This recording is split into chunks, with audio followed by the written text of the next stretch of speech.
السلام علیکم ورحمۃ اللہ وبرکاتہ۔ امید کرتی ہوں کہ آپ سب صحت اور ایمان کے بہترین حالتوں میں ہوں گے اور اللہ سبحانہ تعالیٰ آپ کو بہترین حالتوں میں رکھے، آمین یا رب العالمین۔ جیسا کہ ہمیں پتہ کہ رمضان شریف کا آخری عشرہ چل رہا ہے، آج 25واں روزہ ہو گیا ہے اور 3 طاق راتیں جو ہیں وہ گزر چکی ہیں اور 2 ہمارے پاس ابھی بھی لیکن باقی ہیں۔ نبی کریم صلی اللہ علیہ وسلم رمضان میں غیر رمضان سے زیادہ محنت کرتے تھے اور آخری 10 دنوں میں جو ہے باقی رمضان کی نسبت زیادہ محنت کرتے تھے، اور پھر جو ہے ہمیں آخری 10 دنوں میں لیلۃ القدر کی بھی بشارت ہے کہ ان 5 طاق راتوں میں سے کسی ایک رات میں جو ہے لیلۃ القدر ہے۔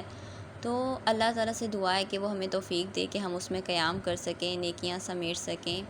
اور اس میں جو حضرت عائشہ رضی اللہ عنہ نے نبی کریم صلی اللہ علیہ وسلم سے پوچھا تھا کہ یا رسول اللہ صلی اللہ علیہ وسلم اگر میں لیلۃ القدر کو پا لوں تو کیا عمل کروں، تو آپ صلی اللہ علیہ وسلم نے دعا پر جو بتائی تھی وہ ہے اللہم انک عفو کریم تحب العفو فاعف عنی۔ تو یہ حدیث سے ہمیں ملتی ہے۔ آپ کو شروع میں ایک بات بتاتی ہوں، پھر اس سے آگے آنورڈ ہم بات شروع کرتے ہیں۔ مطلب ایک جوک ٹائپ ہے۔ ایک مرتبہ کشتی میں 3 لوگ تھے اور ملا تھا۔ تینوں میں نا ایک پوچھتا ہے کہ بابا کیا تم نے فزکس پڑھی ہے؟ تو وہ کہتا ہے نہیں، میں نے تو نام ہی پہلی دفعہ سنا ہے۔ تو وہ اسے کہتا ہے کہ آپ کی تو آدھی زندگی خراب ہو گئی۔ کہتا ہے اچھا۔ پھر دوسرا پوچھتا ہے کہ بابا کیمسٹری پڑھی ہے؟ وہ کہتا ہے نہیں بیٹا، میں نے تو ساری زندگی جو ہے یہ کشتی ہی چلائی ہے، مجھے تو اس کے علاوہ کسی چیز کا علم نہیں ہے۔ وہ کہتا ہے لو بابا تمہاری تو آدھی زندگی خراب ہو گئی۔ پھر تیسرا اسی طرح کہتا ہے کہ بابا بوٹنی پڑھی ہے؟ وہ کہتا ہے نہیں پتر، میں تو شروع تو لے کے آج تک صرف کشتی کا کام کیتا ہے، میں نے تو یہی آندا ہے۔ کہتا ہے بابا تیری ادھی خراب ہو گئی۔ تھوڑا ٹائم گزرتا ہے تو سمندر میں جو ہے موج اٹھتی ہے ایک، تو وہ بابا اس سے پوچھتا ہے کہ بیٹا تیراکی سیکھی ہے؟ تو وہ کہتے ہیں نہیں۔ کہتا میری تو ادھی گئی تھاڑی ساری گئی۔ تو یہ کہہ کے چھلانگ لگا دیتا ہے۔ اچھا، یہاں سے منسوب میں کیا کرنا چاہ رہی ہوں، آپ لوگ سوچیں کہ وہ کشتی جو ہے وہ ہماری زندگی ہے جس میں ہم سب سوار ہیں۔ اب 4 لوگ تھے اس کشتی میں اور چاروں کے پاس کوئی نہ کوئی علم تھا۔ ایک فزکس کا ماہر تھا، ایک کیمسٹری کا، ایک نے بوٹنی پڑھی ہوئی تھی، ایک جو تھا وہ ملا تھا، مطلب کشتی چلانا اور لہروں وغیرہ سے لڑنا وہ جانتا تھا، تیراکی اسے آتی تھی۔ اب جو سمندر کے لحاظ سے بیسک نالج تھا وہ کس کے پاس تھا؟ صرف ملا کے پاس۔ باقی 3 نو ڈاؤٹ بہت ہی عالم ہوں گے، لیکن یہاں کنسرن کیا ہے کہ صرف ریلیٹڈ ٹو سمندر جو ہے، ریلیٹڈ ٹو سی جو ہمارے پاس اس کی نالج تھا وہ صرف اس ملا کے پاس تھا جس نے اس کو استعمال کیا اور اس کی جان بچ گئی۔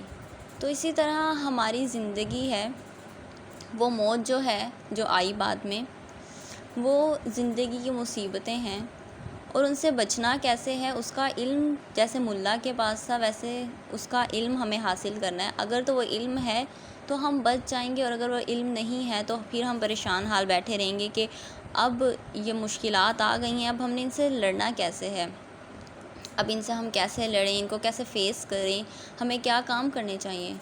تو اللہ سبحانہ تعالیٰ نے اس کے لیے ہمارے لیے کیا بھیجا ہے؟ قرآن پاک۔ قرآن مجید میں ایک ایک بات کا سلوشن ہے، ایک ایک بات جو ہمیں زندگی میں پیش آتی ہے۔ ہمیں مصیبتیں پیش آتی ہیں، ہم سوچتے ہیں اب کیا کرنا چاہیے، کیسے کام کرنا چاہیے، تو اللہ تعالیٰ کہتے ہیں وَاسْتَعِینُوا بِالصَّبْرِ وَالصَّلَاةِ، نماز اور صبر سے مدد حاصل کرو۔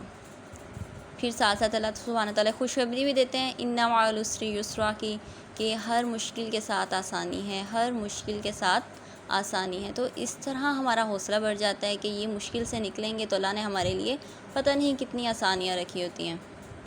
اسی طرح اگر ہم زندگی میں دیکھیں تو ہر انسان خوش رہنا چاہتا ہے، وہ چاہتا ہے کہ کوئی غم نہ ہو، کوئی پریشانی نہ ہو، سکون ہی سکون ہو۔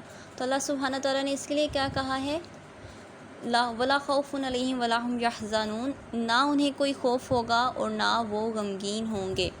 کون لوگ؟ جو اللہ کی عبادت کرنے والے ہیں، اس کے فرما بردار ہیں، وہ لوگ، انہیں نہ کوئی خوف ہوگا نہ غمگین ہوں گے۔ یہ میٹر بھی کلیئر ہو گیا ہمارا یہاں پر۔ پھر انسان سکون تلاش کرتا ہے تو اس کے لیے اللہ تعالیٰ نے کہا ہے اِلَّا بِذِكْرِ اللَّهِ تَطْمَئِنُّ الْقُلُوبُ، کہ اللہ نے دلوں کا سکون اپنے ذکر میں رکھا ہے۔ کتنی زیادہ پرابلمس کا سلوشن تو ہمیں مل جاتا ہے۔ بار بار اللہ سبحانہ تعالیٰ پورے قرآن پاک میں کہتے ہیں کہ نماز، صبر، دوسروں کے ساتھ حسن سلوک کرنے کی توفیق. پھر اللہ تعالیٰ احسان کرنے کو، نیکی کرنے کو کہتے ہیں کہ آپ دوسروں کے ساتھ احسان کریں، نیکی کریں، عفو درگزر کرنے والے بن جائیں کہ اللہ تعالیٰ کو معاف کرنے والے لوگ زیادہ پسند ہیں. سخاوت اللہ کو بہت پسند ہے. لیکن یہ سارا نالج ہمیں آئے گا کب؟ ہمیں کب پتہ چلے گا کہ ہم نے یہاں پہ کیا کام کرنا ہے؟ اور اللہ سبحانہ تعالیٰ نے ہمیں یہاں پر، ہم کہتے ہیں کہ قرآن پاک جو ہے وہ زندگی کے لیے پورا مکمل ضابطہ حیات اسلام، تو اس میں قرآن، حدیث، سنت سب چیزیں آ جاتی ہیں. لیکن ہمیں پتہ کیسے چلے گا؟ ہم کہتے تو ہیں، ہم سب کا یقین بھی ہے، بٹ ہمیں پتہ نہیں ہے نا کہ کہاں کیا کام کرنا ہے. کب پتہ چلے گا؟ جب ہم ان کی تعلیم حاصل کریں گے. آپ کسی فار ایگزامپل کمپنی میں کام کرتے ہیں، آپ کو جاننا ہے کہ آرگنائزیشنز کے رولز کیا ہیں، وہ کام کیسے کرتی ہے، ڈیل کیسے کرتی ہے لوگوں کے ساتھ. آپ کیا کریں گے؟ سمپلی اس کا جو پمفلیٹ ہوگا یا کوئی بھی بک لیٹ انہوں نے شائع کی ہوئی ہوگی اپنے رولز وغیرہ پر، آپ وہ اسٹڈی کر لیں گے تاکہ آپ کو سارا اوور ویو مل جائے کہ کمپنی کیسی ہے، کیا کام کرتی ہے. یا باس کے بارے میں جاننا ہے تو لوگوں سے پوچھ لیں گے، یا کوئی آرٹیکل اگر باس کے بارے میں لکھا گیا ہے تو وہ پڑھ لیں گے تاکہ آپ کو پتہ چل جائے کہ کون کیسا ہے، آرگنائزیشن کام کیسے کرتی ہے. تو آپ کی زندگی جو اللہ سبحانہ تعالیٰ کی امانت ہے، اس نے عطا کی ہے کہ ہم اس کی رضا حاصل کر سکیں. اس کو گزارنا کیسے ہے، اس میں آپ کو روزمرہ کے مشکلات ہیں، کام ہیں، معاملات ہیں، ان کو ڈیل کیسے کرنا ہے، ان کو فیس کیسے کرنا ہے، یہ اب کیسے پتہ چلے گا؟ یہ تبھی پتہ چلے گا جب ہم قرآن پاک کی تعلیم حاصل کریں گے، علم حاصل کریں گے. علم کے بغیر تو دنیا میں کچھ بھی نہیں نا حاصل ہوتا. تو ہمیں اپنی زندگی کیسے گزارنی ہے، اس کا علم بھی تو اللہ تعالیٰ نے کس کے تھرو دیا ہے؟ قرآن میں ہے، حدیث میں ہے، سنت میں ہے. اور ان کا مطالعہ کریں گے تو ہمیں وہ ضرور مل جائے گا. اس لیے اپنی زندگی کا تھوڑا سا ٹائم نکالیں، دن میں 1 گھنٹہ نکالیں، بہت زیادہ نہیں، صرف گھنٹہ ہی نکال لیں اور قرآن پاک کی تعلیم حاصل کریں تاکہ ہماری زندگی ہمارے لیے آسان ہو جائے. اس کا کسی کو فائدہ نہیں ہونا، لٹرلی صرف ہمیں ہی فائدہ ہونا ہے. اور پھر اپنے گناہوں کی بخشش کے لیے اللہ تعالیٰ کیا کہتے ہیں کہ میرے بندے جب تم سے پوچھیں تو بتا دو میں بہت قریب ہوں. کہ ہم جب اور کیا آگے آیت میں، آگے پارٹ میں پھر کیا کہتے ہیں اللہ سبحانہ تعالیٰ؟ اور میں پکارنے والے کی پکار سنتا ہوں جب وہ مجھے پکارتا ہے. اس سے ہمیں کیا پتہ چلتا ہے کہ جب ہم دعا کرتے ہیں، ہم اللہ تعالیٰ کو پکارتے ہیں تو اللہ تعالیٰ ہماری دعائیں سنتا ہے، وہ ہماری بات سنتا ہے. آج کے لیکچر کا اینڈ ہم جو ہے ایک سمپل سی واقعہ سے کریں گے انشاءاللہ تعالیٰ. حضرت موسیٰ علیہ السلام کے دور میں جب بارش نہیں ہو رہی تھی تو ساری قوم جمع ہو گئی. حضرت موسیٰ علیہ السلام نے دعا کرائی کہ بارش ہو جائے. تو اللہ تعالیٰ نے انہیں کہا کہ تمہاری قوم میں ایک بندہ ہے جو 40 سال سے میرا نافرمان ہے، وہ نکل جائے تو میں جو ہوں بارش برسا دوں گا. اب حضرت موسیٰ نے قوم کو بتا دیا کہ ایک بندہ ہے جو اللہ کا نافرمان ہے پچھلے 40 سالوں سے. اللہ تعالیٰ کہہ رہے ہیں کہ وہ نکل جائے تو میں بارش کر دوں گا. اب وہ بندہ، اس کو تو پتہ چل گیا نا کہ مجھے کہہ رہے ہیں. اب وہ بندہ پریشان کھڑا بھئی کہ اگر میں یہاں سے باہر نکل گیا تو میری بےزتی ہو جانی ہے، سب کو پتہ چل جانا ہے کہ یہ نافرمان ہے، میری تو کوئی عزت ہی نہیں رہے گی. اور اگر میں کھڑا رہا تو بارش نہیں ہوگی، اب صورت تو کوئی نہیں بچی. تو اس نے دل ہی دل میں اللہ کو پکارا.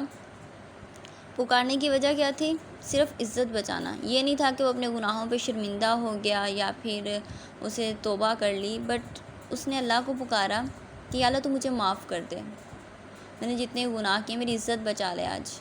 اس نے سچے دل سے پکارا اللہ سبحانہ تعالیٰ کو. اور اللہ تعالیٰ نے حضرت موسیٰ سے کہا کہ بارش دے دی اور کہا کہ میں نے اس شخص کے طفیل ہی بارش دی ہے. حضرت موسیٰ نے کہا کہ یا اللہ یہ کیا بات ہوئی؟ پہلے آپ نے کہا کہ میں نے اس شخص کی وجہ سے بارش نہیں کرنی، اب آپ کہہ رہے ہیں میں نے اس شخص کی وجہ سے بارش کرنی ہے. تو اللہ سبحانہ تعالیٰ نے کہا کہ ہاں وہ میرا نافرمان تھا لیکن اس نے توبہ کی اور میں نے مان لیا. اللہ اس قدر توبہ قبول کرنے والے. وہ کہتے ہیں کہ گناہ آسمان تک لے آؤ میں معاف کر دوں گا، میں نے ہی تو معاف کرنا ہے نا.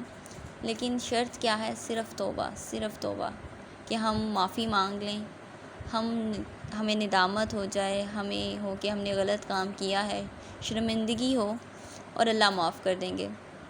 کوئی بڑی شرط نہیں ہے. پھر حضرت موسیٰ نے اللہ تعالیٰ سے پوچھا یا اللہ بندے کا نام تو بتا دو. اللہ کہتے ہیں بڑی اچھی بات کی ہے آپ نے کہ میں تو ایپ چھپانے والا ہوں، جب پہلے نہیں بتایا تو اب بھی نہیں بتاؤں گا۔ تو اللہ اس قدر جو ہے توبہ قبول کرنے والا ہے۔ جزاکم اللہ خیر۔ السلام علیکم ورحمۃ اللہ وبرکاتہ۔